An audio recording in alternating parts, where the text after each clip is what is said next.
بسم الله الرحمن الرحيم.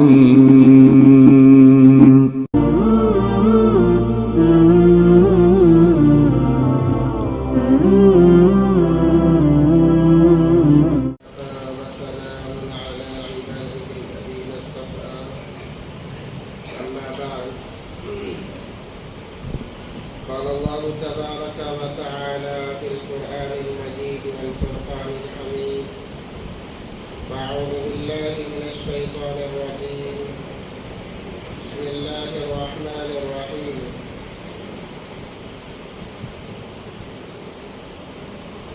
ولنبلونكم بشيء من الخوف والجوع ونقص من الأموال والأنفس والثمرات وبشر الصابرين. وقال الله تبارك وتعالى إذا زلزلت الأرض زلزالها وأخرجت الأرض أثقالها وقال الإنسان ما لها. صدق الله العظيم. قال النبي صلى الله عليه وسلم عن علي رضي الله تعالى عنه قال قال رسول الله صلى الله عليه وسلم يوشك أن يأتي على الناس زمان لا يبقى من الإسلام إلا اسمه ولا يبقى من القرآن إلا رسمه مساجدهم عامرة وخراب من الهدى علماؤهم شر من تحت عظيم السماء من عندهم تخرج الفتنة وفيهم تعود أو كما قال النبي صلى الله عليه وسلم. اللهم صل على سيدنا مولانا محمد في أول كلامنا. اللهم صل على سيدنا مولانا محمد في أوسط كلامنا. اللهم صل على سيدنا مولانا محمد في آخر كلامنا. اللهم لك الحمد كما أنت أهله فصل على محمد كما أنت أهله وافعل بنا ما أنت أهله فإنك أنت أهل التقوى وأهل المغفرة. رب اشرح لي صدري ويسر لي أمري واحلل عقدة من لساني يفقه قولي. اللهم صل على محمد وآله ألف ألف مرة. اللهم صل على محمد وآله ألف ألف مرة. اللهم صل على محمد وآله ألف ألف مرة.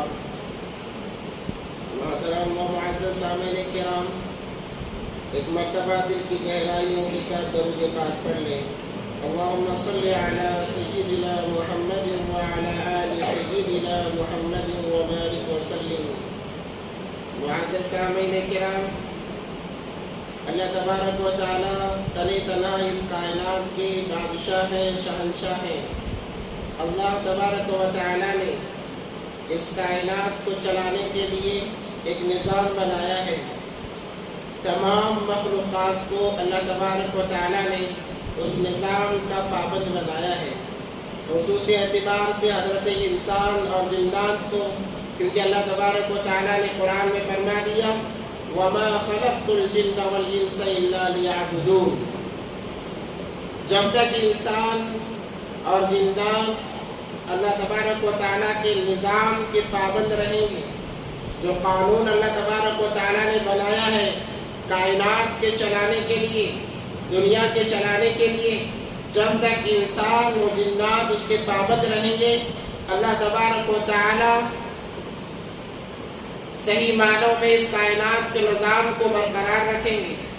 جب انسان بغاوت پر اتر آئیں گے، جب انسان باغی بن جائیں گے، تو اللہ تبارک و تعالی کائنات کے نظام میں رد و بدل لاتے ہیں، تبدیلیاں لاتے ہیں.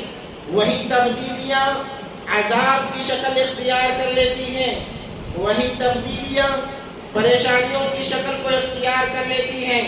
انسان پریشان ہو جاتا ہے، حالات کا شکار ہو جاتا ہے، مصیبتوں کا شکار ہو جاتا ہے. یہ اسی وقت میں ہوتا ہے جب انسان اللہ کے بنائے ہوئے نظام سے ہٹ جاتا ہے. اللہ نے قرآن میں صاف فرما دیا اے انسان، تجھے بنانے کی غرض یہی ہے تو یہ نہ سوچنا کہ تجھے یوں ہی بنا دیا گیا ہے. اللہ نے قرآن میں وضاحت فرمائی.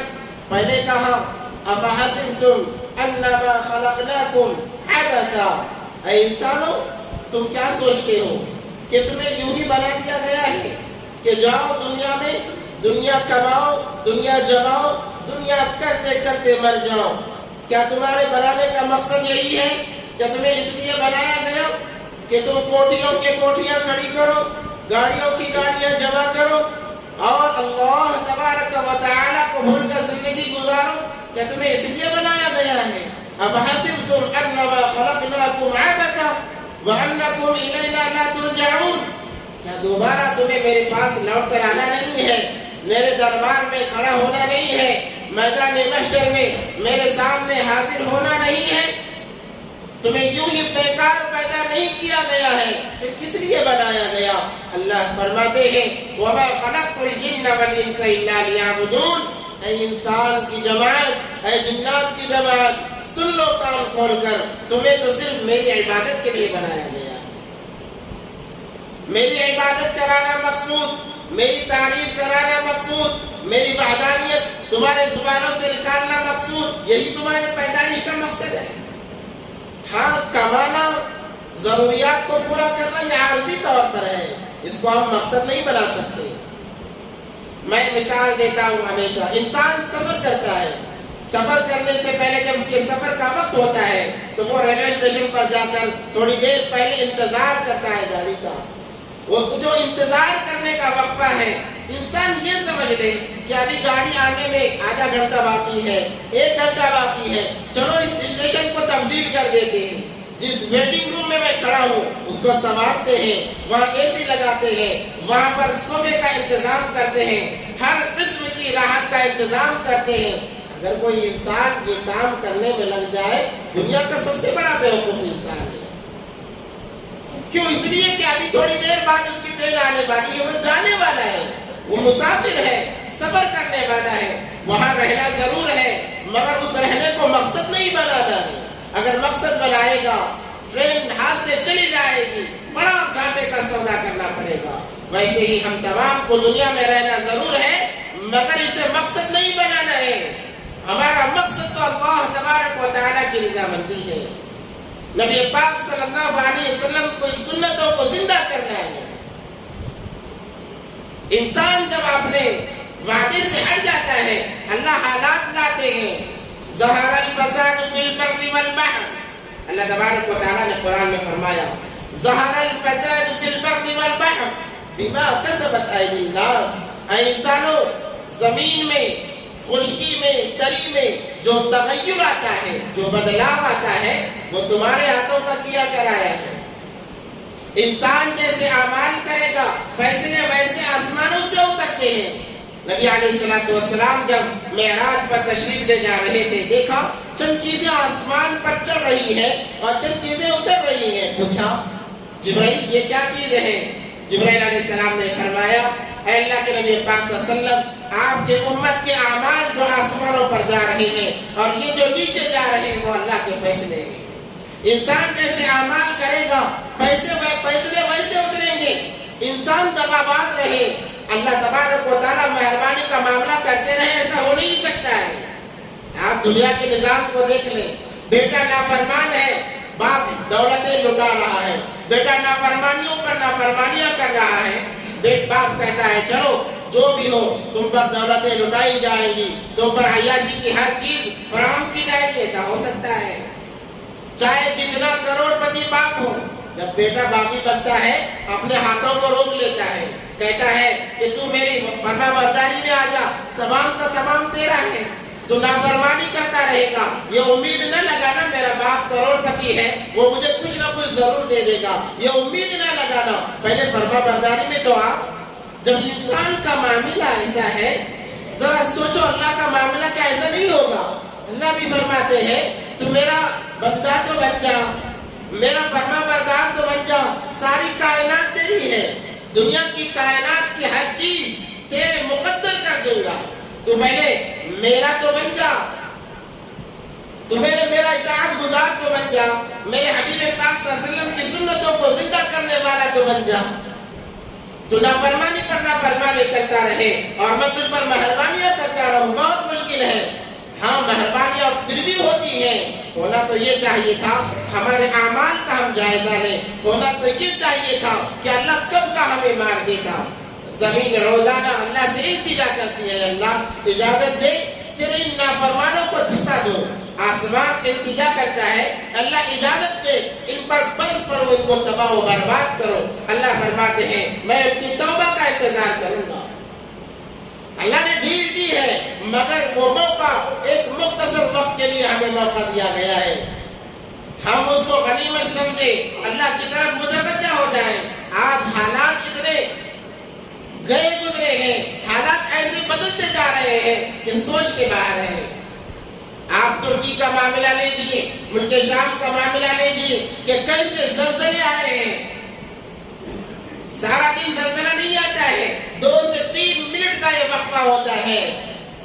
محققین نے لکھا ہے 10 شہروں میں 9 لاکھ عمارتیں منہدم ہو گئیں، 41,000 سے زائد لوگ شہید ہو گئے، ابھی بھی تلاشے جا رہے ہیں، نکالے جا رہے ہیں، کئیوں کی تو لاشیں نہیں مل رہی ہے۔ بس 2 یا 3 منٹ کا یہ معاملہ تھا۔ انسان اپنے آپ پر تکبر کرتا ہے، گھمنڈ کرتا ہے۔ اللہ بتاتے ہیں کہ دیکھو دنیا میری، کائنات میری ہے، تم اتراؤ نہیں، یہ دنیا میری ہے، دنیا کا نظام میرے قبضے میں ہے۔ پھر بھی انسان کتنا باغی بنا ہوا ہے۔ میں نے جو شروع میں آپ حضرات کے سامنے احادیث مبارکہ کا ایک ٹکڑا پڑھا ہے، نبی پاک صلی اللہ علیہ وسلم فرماتے ہیں، نبی پاک صلی اللہ علیہ وسلم کے ذریعے سے یوشک ان یاتی علی الناس زمان لا يبقى من الاسلام الا اسم لا يبقى من الاسلام الا اسم۔ قیامت کے قریب لوگوں پر ایک ایسا وقت آئے گا، ایسا زمانہ آئے گا کہ اسلام کا نام رہ جائے گا، حقیقت ختم ہو جائے گی۔ اسلام کا نام رہ جائے گا، حقیقت ختم ہو جائے گی۔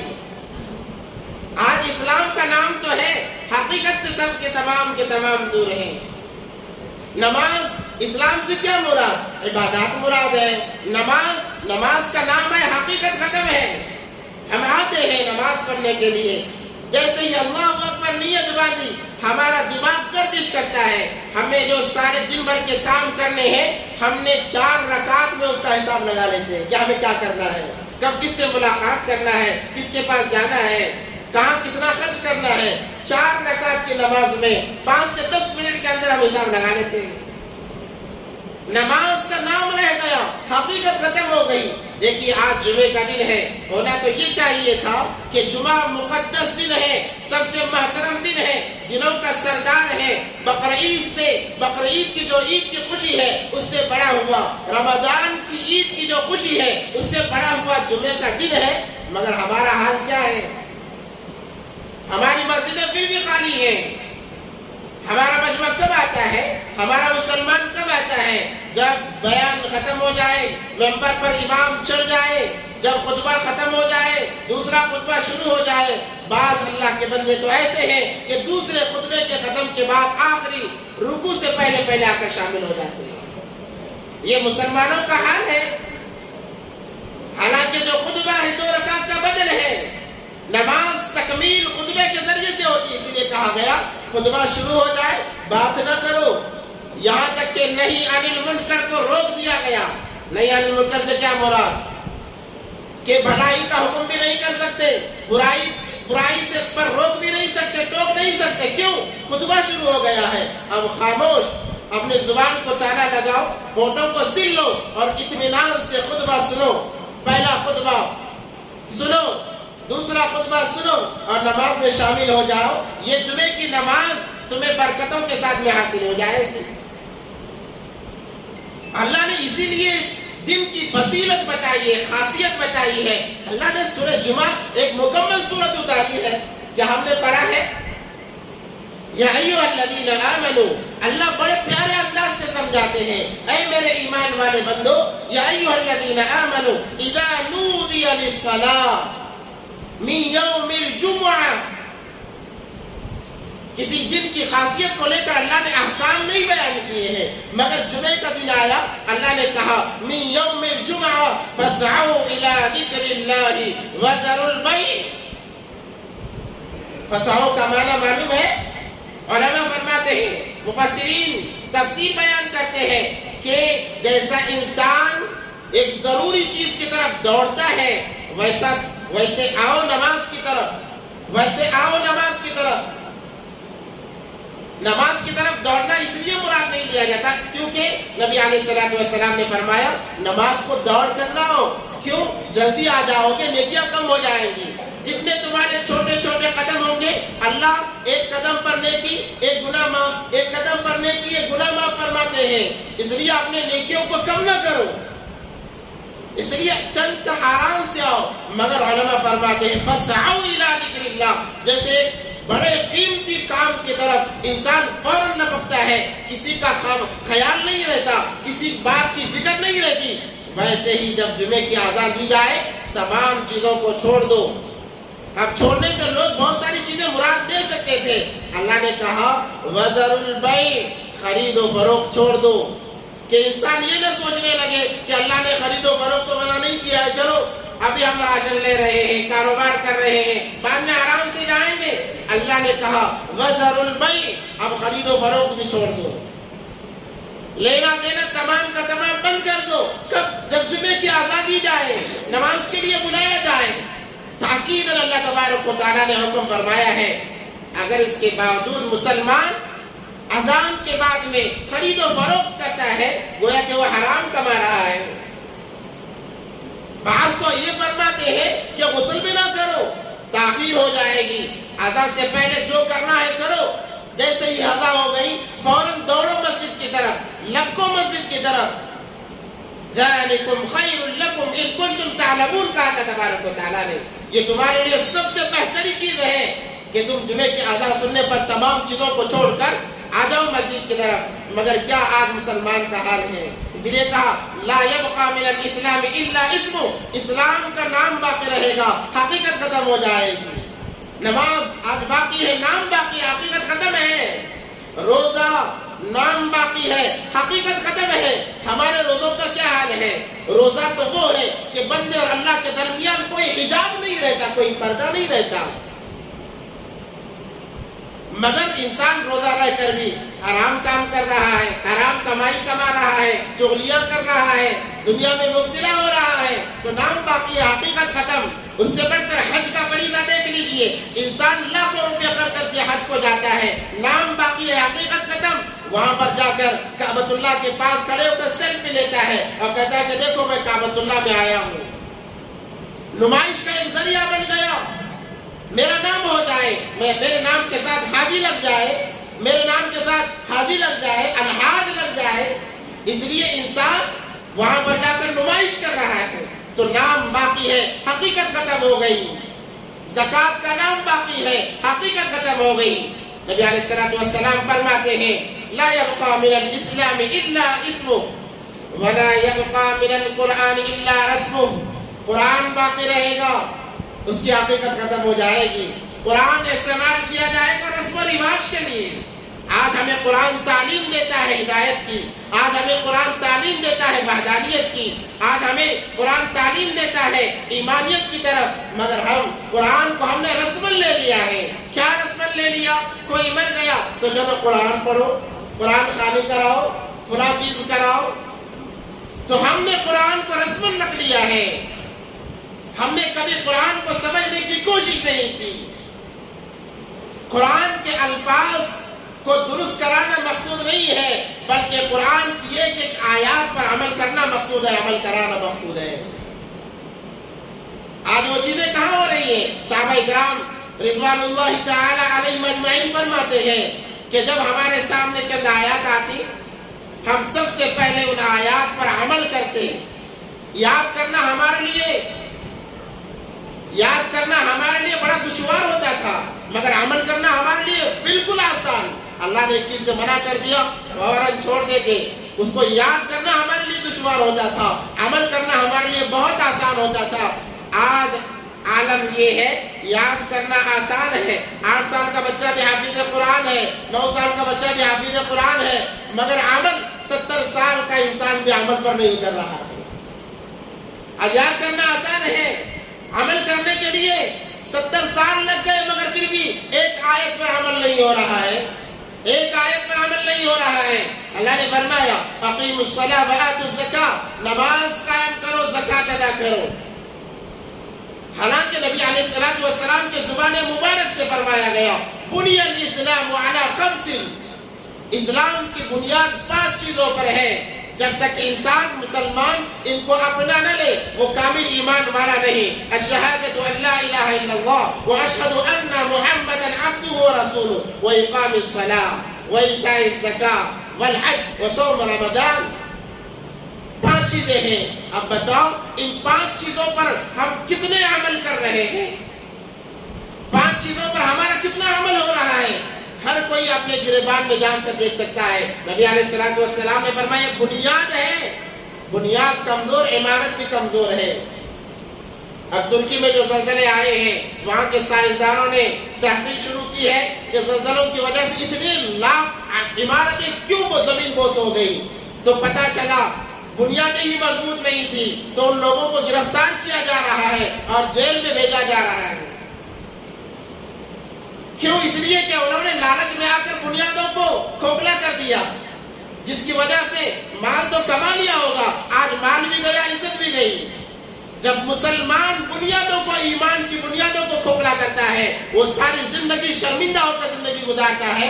آج کا مسلمان دیکھ کے ہر جگہ شرمندہ ہو رہا ہے، آج کا مسلمان ہر جگہ شرمندہ ہو رہا ہے۔ کیوں؟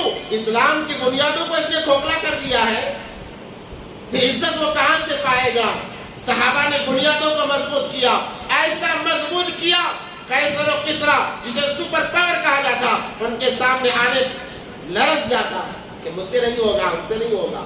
بڑی سے بڑی طاقت ان کے سامنے گھٹنے ٹیک دیتی تھی۔ اللہ تبارک و تعالیٰ فرماتے ہیں سخر لکم ما فی السماوات والارض، اے انسان میرا بن جا، زمین و آسمان کی تمام چیزوں کو تیرے لیے مسخر کر دوں گا۔ مطلب کیا ہے؟ حوالے کر دوں گا، تمام مخلوق تمہارے حوالے ہو جائیں گے۔ عمر فاروق رضی اللہ تعالیٰ عنہ کا دور خلافت ہے، زمین میں زلزلہ آیا، آج بھی آتا ہے، آج بھی آ رہا ہے، آج ہماری نحوستوں سے آ رہا ہے، گناہوں کی وجہ سے آ رہا ہے۔ اب یہ سوچیں گے کہ بھئی ترکی میں بہت زیادہ گناہ ہو رہے ہوں گے اس لیے وہاں پر اتنا بڑا زلزلہ آیا۔ دیکھو اللہ کا ایک عجیب نظام ہے، عجیب قانون ہے۔ یہ ہمارے ساتھ میں اللہ کی مہربانی سمجھے کہ زلزلہ یہاں نہیں آیا، ورنہ اس کے مستحق تو ہم زیادہ تھے۔ اللہ نے ہمیں دکھانے کے لیے کسی اور جگہ زلزلہ دیا ہے۔ حالات 2 وجہ سے آتے ہیں، ایک انسان کے گناہ کی وجہ سے، دوسرا اس کے مقام کو بلند کرنے کی وجہ سے۔ ایک انسان کا مقام ہوتا ہے، انسان عبادات کے ذریعے سے اس مقام کو حاصل نہیں کر پاتا، اس مقام تک نہیں پہنچتا، تو اللہ تبارک و تعالیٰ حالات دیتے ہیں، پریشانیاں دیتے ہیں۔ کیسی کیسی پریشانیاں؟ میں نے شروع میں آیت پڑھی وَلَنَبْلُوَنَّكُمْ بِشَيْءٍ مِّنَ الْخَوْفِ، خوف والجوع، بھوک کی حالت، وَنَقْصٍ مِّنَ الْأَمْوَالِ، مال بالکل لوٹ لیا جائے گا، بالکل ختم ہو جائے گا، والثمرات، پھلوں کے اندر، روزی کے اندر بالکل برکت نہیں ہوگی، اولاد کو چھین لیا جائے گا۔ یہ تمام کے تمام آزمائشیں ہیں۔ تو حالات 2 وجہ سے آتے ہیں، ایک مقام کو بلند کرنے کے لیے، دوسرا گناہوں کی وجہ سے۔ تو حضرت عمر فاروق رضی اللہ تعالیٰ عنہ کے دور خلافت میں زلزلہ آیا، عمر فاروق رضی اللہ تعالیٰ عنہ نے ایک کوڑا مارا اور کہا اے زمین ٹھہر جا، ہلنا بند کر دے۔ کیا میں نے تجھ پر انصاف قائم نہیں کیا؟ کیا میں نے انصاف کا معاملہ نہیں کیا؟ ہلنا بند کر دے۔ زمین ہلنا بند کر دیتی ہے، زمین نے ہلنا بند کر دیا۔ ایک آگ عذاب کی شکل میں ایک پہاڑ سے نکلی، ایسی آگ تھی جہاں سے گزرتی نصف و نابود کرتی چلی جاتی۔ ہم نے کئی گزشتہ سالوں میں سنا تھا کہ افریقہ کے جنگلوں میں جو آگ لگی ہے، کروڑوں کا نقصان، کئی جانور تباہ و برباد ہو گئے۔ یہ آگ نکلی ہے۔ عمر فاروق ایک صحابی سے کہتے ہیں یہ لو چادر، جاؤ اس آگ کو ہاک کر آؤ۔ وہ صحابی آتے ہیں، کوڑے کے مانند آگ کو ہانکتے جاتے ہیں کہ چل جہاں سے نکلی ہے وہی دفن ہو جا۔ اللہ نے مسخر کر دیا صحابہ کے لیے تمام چیزوں کو، زمین و آسمان کی جو جتنی چیزیں ہیں تمام چیزوں کو اللہ نے مسخر کر دیا صحابہ کے لیے. کیوں؟ ان کی ایمان کی بنیادیں مضبوط تھی. آج ہم ہر جگہ ذلیل و خوار ہو رہے ہیں، ہماری بنیادیں کھوکھلا ہیں، ہم کمزور ہیں ایمانی اعتبار سے. تو نبی علیہ الصلوۃ والسلام نے فرمایا لا يبقى من الاسلام الا اسم ولا يبقى من القران الا رسم، کہ قرآن بھی ہمارے لیے رسم کے مانند ہو گیا. مساجدهم عامرة وخرابهم من الهدى، مسجدیں ہماری رونق کے اعتبار سے بڑی چکا چوند ہیں، مگر وہاں ہدایت نہیں مل رہی ہے. انسان مسجد کو آ رہا ہے بغیر ہدایت کے واپس جا رہا ہے. ہدایت، مساجد تو ہدایت دینے کی جگہ تھی، مگر انسان وہاں ہدایت نہیں لے رہا بلکہ بغیر ہدایت کے جا رہا ہے. بس ہم نے نام کے لیے مساجدیں بنا دیا. پہلے زمانے میں مسجدیں بالکل کچی تھی، مسجدیں بالکل کچی، بارش آتا پانی ڈبکتا، کیچڑ میں نماز پڑھتے صحابہ کرام. مساجد پوری کی پوری بالکل کچی تھی. نمازی ایسے نمازی پکے 2 رکعت نماز پڑھی، اللہ مجھے فلاں چیز کی ضرورت ہے، اللہ نے حل کر دیا. 2 رکعت وہ پڑھتے، اپنی ضروریات تمام کی تمام اللہ سے مانگ کر پورا کر لیتے صحابہ کرام رضوان اللہ تعالی علیہم اجمعین. ایسے مضبوط نمازی تھے. آج مسجدیں تو پکی ہیں، تمام کے تمام نمازی کچے ہو گئے. اس لیے خیال ہے مسجد تو بنا دی شب بھر میں ایمان کی حرارت والوں نے، مسجد تو بنا دی شب بھر میں ایمان کی حرارت والوں نے. من اپنا پرانا پاپی تھا برسوں سے نمازی بن نہ سکا. میں مسجد کا ذمہ دار ہوں، میں صدر ہوں، نماز کو کب آتا ہوں؟ سال میں 1 مرتبہ آتا ہوں. میں سیکرٹری ہوں، نماز کو کب آتا ہوں؟ ہفتے میں 1 مرتبہ آتا ہوں. میں ممبر ہوں، نماز کو کب آتا ہوں؟ ہفتے میں 1 مرتبہ آتا ہوں. میرا گھر بالکل مسجد کے قریب ہے، بالکل بازو ہے، نماز کو کب آتا ہوں؟ جمعے میں 1 مرتبہ آتا ہوں. ہر ایک کا یہ حال ہو گیا، ہر ایک کا یہ حال ہو گیا. اذان ہمیں سنائی دیتی ہے، ہم مساجد کے سامنے سے گزرتے ہیں مگر یہ توفیق نہیں ہوتی. چلو اللہ نے بلایا ہے، آواز کس کی بھی ہو، زبان کسی کی بھی ہو، کلمات تو اللہ کے ہیں، اللہ بلا رہا ہے. یہ توفیق نہیں ہوتی کہ چلو جا کر 2 رکعت نماز ادا کر لیں. جب انسان اتنا باغی بن گیا، نبی علیہ السلام کا فرمان مساجدهم عامرة وخرابهم من الهدى علماؤهم شر من تحت عديم السماء من عندهم. کہ علماء وہ حکمرانوں کے ہاتھوں بک گئے جنہیں علماء سو کہا جاتا ہے. چند کوڑیوں کے لیے ایمان کو انہوں نے اپنے بھیج دیا اور حقیقت کو واضح کرنے کے لیے تیار نہیں ہے. کیوں؟ اگر حقیقت کو وضاحت کر دی جائے، میرے پیٹ کا مسئلہ ہے، مجھے نکال دیا جائے گا، میرے ساتھ یہ معاملہ ہو جائے گا، فلاں مالدار ناراض ہو جائے گا، فلاں پڑوسی ناراض ہو جائے گا. انسانوں میں اللہ کے نزدیک سب سے مقدم جو جماعت ہے انبیاء علیہ الصلوۃ والسلام کی. اس کے بعد اگر کوئی جماعت ہے علماء کرام کی، علماء حق کی جماعت ہے جو اللہ کو سب سے زیادہ محبوب ہے. اور اسی کے بالمقابل جو علماء حق نہیں ہے، قرآن کی آیات کو چھپاتے ہیں، حقیقت کو واضح نہیں کرتے. اپنے روزی کے معاملے میں کہتے ہیں کہ میرے روزی کا مسئلہ ہے، حقیقت بیان کروں گا مجھے نکال دیا جائے گا، یہ سوچ کر حقیقت کو چھپاتے ہیں. علماء فرماتے ہیں، حدیث میں آتا ہے کہ اللہ کو سب سے مبغوض جماعت جو ہے، مبغوض لوگ ہیں دنیا کے اندر، ناپسندیدہ جو لوگ ہیں وہ علماء سو ہیں جو قرآن کی آیات کو چھپاتے ہیں. اسی لیے اللہ تبارک و تعالیٰ نے یہودیوں پر جو عذابات بھیجے اس کی ابتدا علماء یہود سے کی ہے کہ انہوں نے آیات کو چھپایا، انہوں نے اللہ کے احکامات کو چھپایا، اپنے روزی کے لیے مسخ کر دیے. اللہ تبارک و تعالیٰ نے چہروں کو بدل دیا. کیسا بدلا؟ سو رہے ہیں رات میں سو رہے ہیں، جب صبح اٹھے ہیں کوئی بندر بن گیا، کوئی خنزیر بن گیا. قردۃ خاسئین کہا گیا اللہ تبارک و تعالیٰ کی طرف سے. قردۃ خاسئین کہا گیا اللہ تبارک و تعالیٰ کی طرف سے. جب انسان ان بنیادوں سے ہٹ جائے گا اللہ کی طرف سے حالات عذابات آئیں گے جو زلزلے کی شکل میں رونما ہوں گے, جو طوفانوں کی شکل میں رونما ہوں گے. ہم دیکھ رہے ہیں پچھلے سال طوفان آیا, کروڑوں کا نقصان, کئی ہزار جانیں چلی گئی, لوگ افسوس کرنے لگے مگر پھر بھی سبق نہیں لے رہے ہیں, پھر بھی اپنے کاموں میں مست. ارے طوفان آیا تو وہاں آیا, ہمارا کیا جا رہا ہے, ہم تو صحیح سلامت ہے. اللہ موقع دے رہے ہیں, جب تمہارے اوپر یہ حالات آئیں گے, تم پر حالات آنے سے پہلے توبہ کرو, اللہ کی قربت کو اختیار کرو, اللہ کو راضی کرو. تغیر, حالات کا تغیر اللہ کی ناراضگی کی وجہ سے ہوتا ہے. موسیٰ علیہ السلام کے زمانے میں اللہ نے 40 سال تک بنی اسرائیل پر بارش نہیں برسائی. 40 سال تک لوگ پریشان ہو گئے, موسیٰ علیہ السلام خود پریشان. تمام قوم کو لے کر نماز استسقاء کے لیے گئے. ایک نماز ہے نماز استسقاء, آپ نے نام بھی سنا نہیں ہوگا اللہ ماشاءاللہ چند لوگوں کے علاوہ. ہمارے مذہب میں ہے کہ جب بارش نہ ہو, قحط سالی ہو, تمام لوگ محلے کے بڑے بوڑھے بچے اور جانور ہے تو جانور تمام لے کر ایک میدان میں جائے, جنگل بیابان میں جائے اور اللہ سے دعا کریں. وہاں خطبہ بھی ہوگا, نماز ہوگی, دعا ہوگی. اللہ کو رحم آتا ہے, اللہ بارش برساتے ہیں. تو موسیٰ علیہ السلام گئے, جا کر التجا کرنے لگے, اللہ بارش برسا دے, بارش برسا دے.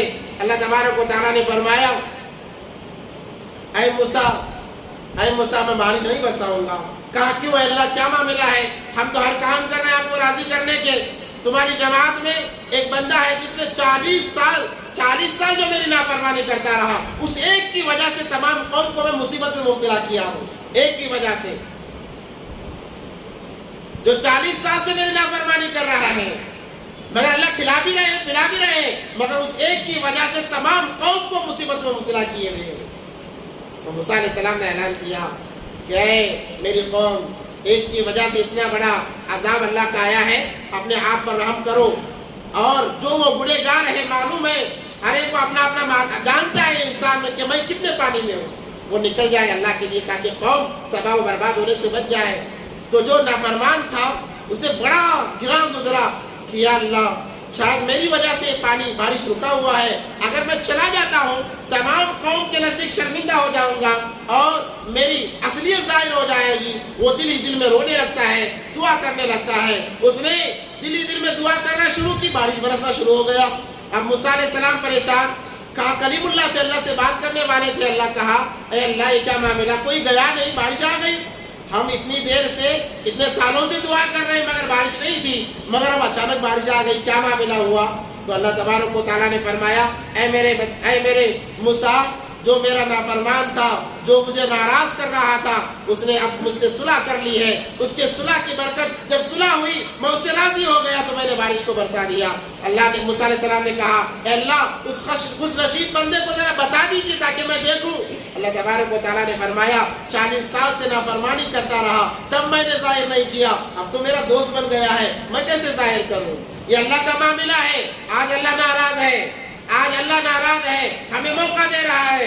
حالات صرف وہاں نہیں, یہاں پر بھی آ سکتے ہیں. اس سے سب سے پہلے ہم توبہ کریں, اللہ کو راضی کریں. 3 چیزیں ہیں اللہ کی راضی کرنے کے لیے. سب سے پہلے نمازوں کی پابندی ہو, دوسرا سچے اور پکے دل سے توبہ استغفار ہو, اور تیسرا اللہ کے لیے صدقہ خیرات کثرت سے کریں, اللہ راضی ہو جائیں گے. ورنہ اللہ ناراض ہم سے رہے ایسے ہی برقرار, وہ حالات یہاں پر بھی آ سکتے ہیں. کیسے عجیب حالات ہیں. آپ تو نیوز دیکھتے ہوں گے, آپ ہم سے زیادہ جانتے ہوں گے. اللہ اکبر کبیرہ, 40,000 لوگوں کا مرنا کوئی معمولی بات نہیں ہے. ملبے تلے دبے ہیں, پتہ نہیں کہاں انسان ہے, کہاں لاشیں ہیں. ایک یہ قیامت کا گویا منظر سامنے آ رہا ہے. اس لیے ہمیں چوکنا ہونا ہے. اللہ کب تک ہم اللہ کو ناراض کرتے رہیں گے, کب تک اللہ کو ناراض کرتے رہیں گے. ہم کا مرنا نہیں ہے, زندگی کا کوئی اعتبار نہیں, آج ہے کل ختم ہو جائے گی. اگر اللہ کی ناراضگی میں چلے گئے ہمیشہ کے لیے جہنم میں ڈال دیا جائے گا. اس لیے توبہ کریں, تمام کو توبہ کرنے کی سخت ضرورت ہے. نمازوں کی پابندی ہو اور توبہ استغفار ہو. اللہ کے نام پر صدقہ خیرات کی کثرت کریں. صدقہ اتنی بڑی دولت ہے. میں ایک واقعہ مختصر بتا کر اپنی بات ختم کرتا ہوں. اللہ نے جب زمین بنائی تو زمین ہلنے لگی، کیونکہ پانی پر زمین بچھائی گئی تھی، زمین ہلنے لگی تو اللہ تبارک و تعالیٰ نے اس کو جمانے کے لیے پہاڑوں کو گاڑ دیا۔ جب پہاڑوں کو گاڑ دیا، زمین نے ہلنا بند کر دیا۔ فرشتے حیران کہنے لگے اللہ یہ کیا بات ہوئی کہ اتنی زمین ہل رہی تھی کہ اسے قرار نہیں تھا، جب آپ نے پہاڑ کو گاڑ دیا تو زمین نے ہلنا بند کر دیا، اس کا مطلب آپ کے مخلوقات میں سب سے زیادہ طاقتور پہاڑ ہے؟ اللہ نے فرمایا کہ نہیں، میری اور ایک مخلوق ہے وہ پہاڑوں سے زیادہ بڑی طاقتور ہے۔ تو فرشتوں نے کہا یا اللہ وہ کون سی مخلوق ہے جو اتنے بڑے پہاڑوں سے مضبوط ہے کہ ایسی بڑی زمین کو جو ہل رہی تھی آپ نے جیسے ہی پہاڑوں کو گاڑا زمین نے ہلنا بند کر دیا، اس سے بھی کوئی بڑی مخلوق ہو سکتی ہے؟ کہا کہ ہاں، وہ کیا ہے؟ کہا کہ لوہا ہے، وہ لوہا ایسا ہے کہ ایسے کئی پہاڑوں کو ریزہ ریزہ کر دیتا ہے۔ آج پہاڑ ہے، بلڈوزر لگا دو، کل تک وہ پہاڑ ختم ہو جائے گا، تو لوہا ہے۔ فرشتوں نے کہا اچھا، جب لوہے کے اندر اتنی طاقت ہے جو پہاڑوں کو بھی ریزہ ریزہ کر دے، اس کا مطلب اے اللہ یہ لوہا آپ کے مخلوقات میں سب سے بڑی طاقتور مخلوق ہے؟ اللہ نے کہا نہیں، اور ایک میری مخلوق ہے جسے آگ کہا جاتا ہے، وہ لوہے کو بھی پگھلا دیتی ہے۔ آگ کیا کرتی ہے؟ لوہے کو بھی پگھلا دیتی ہے۔ جیسا بڑا لوہا ڈالو، تھوڑے دیر میں وہ لوہا پانی کے مانند بہنے لگے گا۔ تو فرشتوں نے کہا اچھا کہ اتنے بڑے طاقتور لوہے کو اگر پگھلا رہی ہے آگ تو اللہ آپ کے مخلوقات میں سب سے طاقتور آگ ہوگی؟ اللہ نے کہا نہیں، اس سے بھی بڑی طاقتور مخلوق ہے جسے پانی کہا جاتا ہے۔ وہ پانی ایسا ہے کہ آگ کتنی بھی بھیانک ہو، جیسے ہی پانی آتا ہے آگ تمام کی تمام بجھ جاتی ہے۔ تو فرشتے تعجب سے کہنے لگے اللہ اس کا مطلب پانی ہی سب سے بڑی مخلوق، طاقتور مخلوق ہے آپ کی مخلوقات میں؟ تو اللہ نے کہا کہ نہیں، اس سے بڑی بھی مخلوق ہے جسے ہوا کہا جاتا ہے کہ پانی کو وہ ہوا جہاں چاہے اس طرف پھیر سکتی ہے۔ آپ نے دیکھا ہوگا بادل آتے ہیں، بارش کے لیے بادل آتے ہیں مگر ہوا چلتی ہے، ویسے بادلوں کے پہاڑ کو کہیں لے جا کر کہیں اور بسا دیتی ہے۔ ہوا کے اندر وہ طاقت اللہ تبارک و تعالیٰ نے رکھی ہے۔ تو فرشتوں نے کہا اے اللہ اس کا مطلب ہوا آپ کے مخلوقات میں سب سے طاقتور مخلوق ہے؟ اللہ نے کہا کہ نہیں، میرا بندہ جب میرے نام پر 1 روپیہ صدقہ کرتا ہے وہ اس ہوا سے بڑی اس کی طاقت بن جاتی ہے۔ تو صدقہ و خیرات کے اندر اتنی بڑی طاقت ہے کہ وہ بلاؤں کو ٹال دیتی ہے، یہاں تک کہ ناگہانی اموات سے، ناگہانی موتوں کو بھی یہ صدقات اللہ کے لیے دینا یہ ٹال دیتا ہے۔ اتنی اللہ نے طاقت رکھی ہے، تاثیر رکھی ہے۔ تو صدقہ خیرات کریں۔ ہمارے صدقہ خیرات کرنے کی سب سے بہترین جگہ اللہ کے گھر ہے، رسول اللہ صلی اللہ علیہ وسلم کے مہمانوں کے گھر جسے مدرسے کہا جاتا ہے، مدارس ہے، ان کو معمولی نہ سمجھے، یہ دین کی حفاظت کے قلعے ہیں۔ ہمیں معلوم نہیں ہے، ہم آرام سے اپنے گھروں میں سوتے ہیں، وہاں پر بچے رات میں اٹھ کر تہجد میں امت کی سلامتی کی دعا کرتے ہیں، ایمان کی حفاظت کیا کرتے ہیں۔ ہم انہیں معمولی نہ سمجھے، اللہ کے نام پر ان پر لٹاتے رہیں، اور مساجد کو اپنے مال کے ذریعے سے رونق بخشے۔ دیکھو مساجد کو 2 طرح سے آباد کیا جاتا ہے، ایک نماز کے ذریعے سے، دوسرا اپنے مال کے ذریعے سے۔ اس لیے جیسے گزشتہ جمعے بھی اعلان کیا گیا تھا، اس مسجد میں بھی ایک تقاضا ہے، ذمہ داروں کی طرف سے بات بھی آئی کہ اس کا پورا پینٹ کرنا ہے، کیونکہ رمضان آ رہا ہے۔ ہر کوئی یہ چاہتا ہے کہ رمضان میں میرا گھر بڑا سہانا لگے، بڑا اچھا لگے، خوبصورت لگے، کیونکہ عید آ رہی ہے۔ اور اگر اس معاملے سے سوچا جائے تو ہمیں سب سے پہلے اللہ کے گھر کو چمکانا چاہیے، اللہ کے گھر کو ہمیں رونق بخشنا چاہیے۔ ہمارے گھر تو وہاں پر لگائیں گے کوئی ثواب نہیں ہے، یہاں لگایا جائے گا، ایک کے بدلے اللہ تبارک و تعالیٰ 10 دینے والے ہیں۔ مگر افسوس کے ساتھ ایک بات کہی جاتی ہے، آج کو 1 ہفتہ گزر گیا، بس گنے چنے 2000 روپے اللہ کے گھر کے نام سے وصول ہوئے ہیں بس۔ اس لیے تمام سے گزارش کی جاتی ہے کہ جانے سے پہلے وہاں پر لوگ کھڑے رہیں گے، اللہ کے اس گھر کو رونق بخشنے کے لیے، پینٹنگ کے لیے آپ جتنا آپ کی طاقت ہے، اگر پینٹ دلا سکتے ہیں تو وہ بھی کر سکتے ہیں، ورنہ رقم دے کر رسید حاصل کرتے ہوئے جائیں۔ اللہ سے دعا ہے کہ اللہ تمام کو ان باتوں پر عمل کی توفیق عطا فرمائے۔ وآخر دعوانا الحمدللہ۔